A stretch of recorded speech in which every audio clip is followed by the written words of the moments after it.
नमस्कार, मैं नयन कुमार। अगर मेरा वीडियो आपको पसंद आए कृपया इसे लाइक कीजिए और सब्सक्राइब भी कीजिए। चलिए, एक हम ऐसी कुंडली की बात करेंगे जो काफ़ी धनाढ्य फैमिली से हैं, लेकिन इन्हें आजकल बहुत ज़्यादा धन की समस्या है।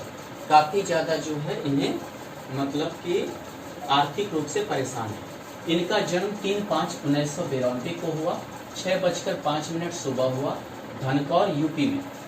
अब चलिए, ये मेष लग्न की कुंडली है, मेष राशि है, चंद्रमा मेष में ही बैठा है, यानी यहाँ सूर्य भी है। सूर्य यानी यहाँ उच्च का सूर्य हुआ, यानी इनके अच्छे परिवार में जन्म हुआ। दूसरी बात, सूर्य जो है शुक्र की राशि भरणी नक्षत्र में है, यानी कि जो है शुक्र साथ में है, इसीलिए काफी ये मतलब सुख भोग की कामना बहुत जो है मिला और परिवार में सुख भोग धन संपत्ति काफी अच्छा योग बनाया।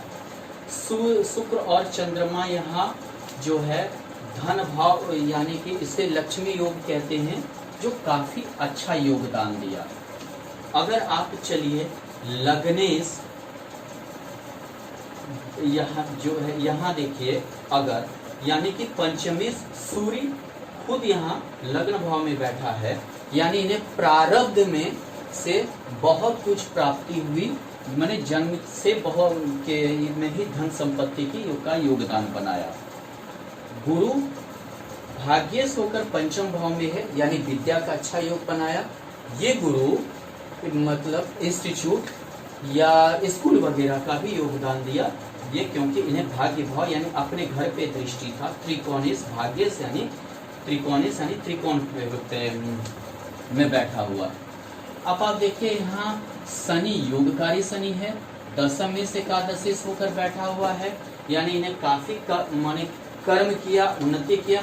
अपने महत्वाकांक्षा इच्छा की पूर्ति के लिए इन्होंने काफी संघर्ष की, इनमें क्षमता आई। इन्होंने जहां तक हो सकता है ये संघर्ष करते रहते हैं।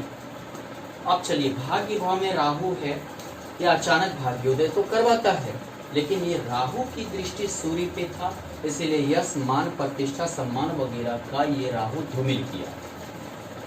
राहु की दृष्टि शुक्र पे रहने की वजह से अनंत के अनंत प्रकार किसी भी तरीके से सुख भोग की प्रवृत्ति को बढ़ा दिया। उसके बाद चंद्रमा की वजह से कि चंद्रमा मन कारक ग्रह है, ये चंद्रमा पे राहु की दृष्टि इनके मन जो को भी विचलित करने का योग बनाया, जिसकी वजह से ये काफी जो है डिस्टर्ब भी रहे। राहु की दृष्टि गुरु पर है, यानी आप कह सकते हैं इसको आंशिक गुरु चांडाल योग कह सकते हैं, जिसकी वजह से क्या हुआ कि पढ़ाई लिखाई ठीक रहा, लेकिन इनकी रिजल्ट बहुत अच्छी नहीं रही। उसके बाद अगर हम चलें तो इनका देखें आखिर ये परिस्थिति इनकी क्यों आई। षष्ठेश हमेशा कर्ज करवाता है, ऋण करवाता है, किसी भी चीज को प्राप्ति करने के लिए हमें ऋण लेना पड़ता है।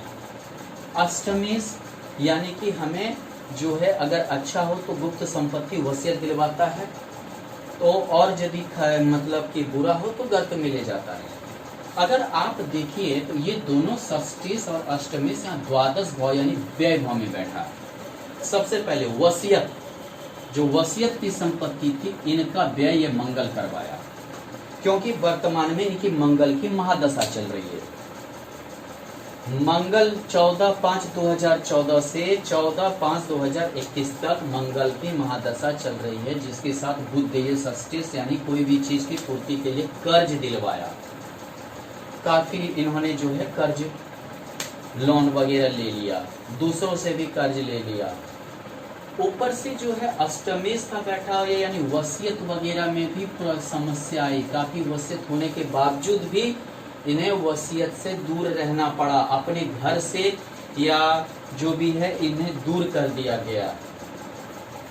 उसके बाद देखिए कि इनकी मंगल की महादशा, मंगल में मंगल जब आई 14/5/2014 से ही इनकी परिस्थिति खराब होना शुरू हो गई। इन्होंने कर्ज वर्ज किसी भी कार्य को पूरा करने के लिए लेना शुरू कर दिया। उसके बाद देखिए मंगल में जब राहु की अंतर्दशा चली तो राहु यहाँ भाग्य भाव में था, इनके भाग्य को धूमिल कर दिया, यानी कि भाग्य को जो है मतलब कि ज्यादा वो ये नहीं होने दिया। जब मंगल में गुरु की महादशा, ये हालांकि अष्टक के योग में बैठा है और ये गुरु के घर में मंगल बैठा है, इन्हें मेहनत तो करवाया, लेकिन मेहनत के साथ साथ इनकी परिस्थिति ज्यादा खराब इस समय नहीं हुई। लेकिन जब मंगल में शनि चला 14/11/2017 तक 5/10/2016 से, तो ये शनि की दृष्टि मंगल पर है। ये तृतीय दृष्टि मंगल पे होने की वजह से इनकी सारे मेहनत को इन्होंने बेकार कर दिया।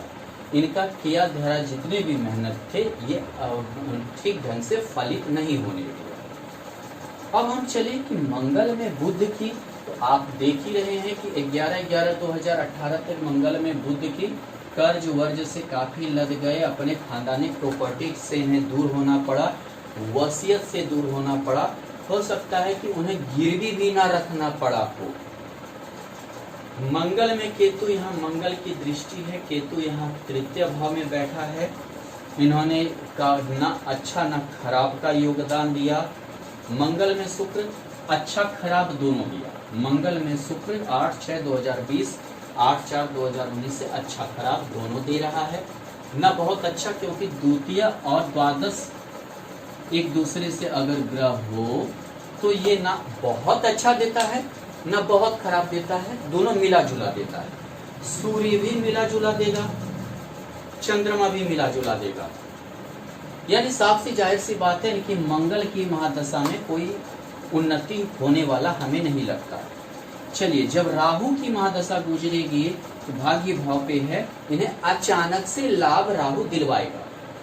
ये अलग चीज है कि सूर्य शुक्र चंद्रमा पे दृष्टि होने के कारण ये थोड़ा सा सुख की प्रवृत्ति की ओर भागने के कारण ये थोड़ा डिस्टर्ब किया, यश मान प्रतिष्ठा की ओर डिस्टर्ब किया, मानसिक रूप से परेशान। लेकिन भाग्य भाव पे है तो अपना फल तो देगा ही। छाया ग्रह है, छाया ग्रह जो है होने के कारण छाया में भी राहु केतु काफी बलवान है। तो ये क्या करेंगे कि अचानक से इन्हें कुछ लाभ दिलवाते रहेंगे, जिनसे इनकी जिंदगी जो है सही रूप से चल सके। लेकिन विशेष परिस्थिति इनकी हमेशा गुरु की महादशा में आएगी। गुरु की महादशा में जो है ज्यादा अच्छा योगदान रहेगा। राहु अचानक से देगा, कभी बहुत ज्यादा कभी बहुत कम, लेकिन मंगल की महादशा इनकी अच्छा नहीं गुजरेगी। ऐसे भी मंगल उत्तर भाद्रपद शनि के नक्षत्र में है। ये मेहनत करवाते करवाते, शनि जब दसम भाव में रहता है तो मेहनत करवाते करवाते थका देता है।